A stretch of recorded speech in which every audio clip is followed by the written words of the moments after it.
Hello, so today we're going to talk about another way of altering your lifestyle, dealing with any habits you have, as in smoking, dealing with stress, high blood pressure, high cholesterol, um, diabetes, or if you don't have none of that, or the stuff that you're doing, what could possibly lead to it.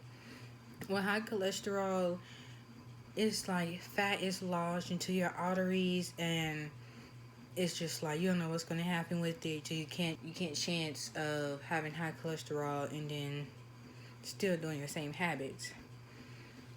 Sooner or later, and the cholesterol can creep up on you, and it can cause a heart attack or a stroke. You know, it can turn for the worse. You don't know what can happen, what it can do.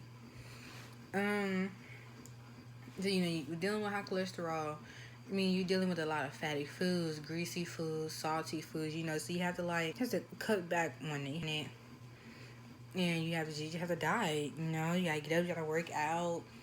Um, if you want to eat what you want, you just have to cut back on it a lot. You have to portion your food. You know what I'm saying? Eat small amounts. Eat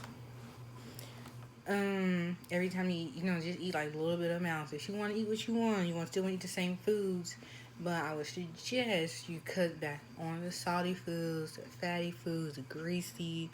You can probably have it every now and then, but every single day, no. And then if you do have it every now and then, you do need to portion it a little bit. Like portion it like a handful, kind of. As far as smoking, if you smoke, I'd highly ask you to just quit smoking. Smoking, if you hang out with people, it crawled onto you and you're smoking, I suggest you try again. I suggest you stop smoking. Smoking nothing gonna make your heart worse, your lungs worse. And just you try to encourage them to quit. You have to encourage yourself to quit.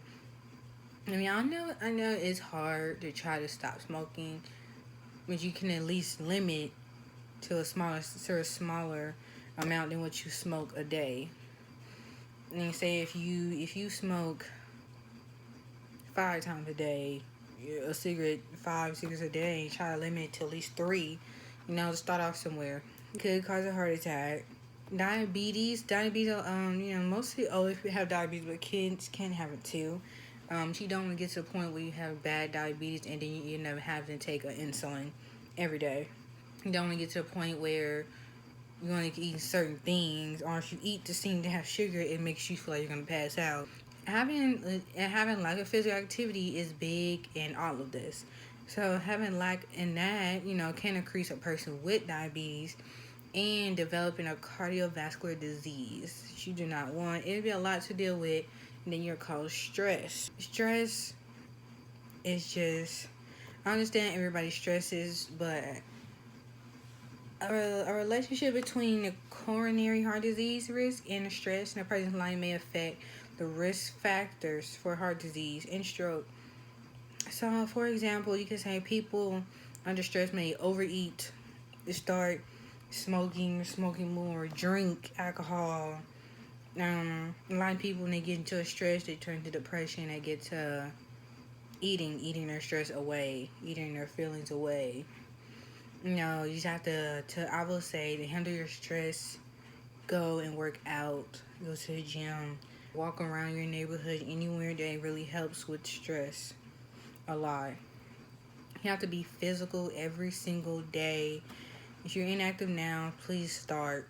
You can start off slow, not go too fast. Start off slow, walk around a park, walk around a neighborhood, and just do that like an hour a day. Start off slow as you get more active. You could start jogging. As it goes by, start actually running, and start doing more exercise, adding on to that. So I would say probably like an hour a day. Yeah, an hour a day to work out, hour a day. It would really help. Um, if you're dealing with anything, stress, and It really helps.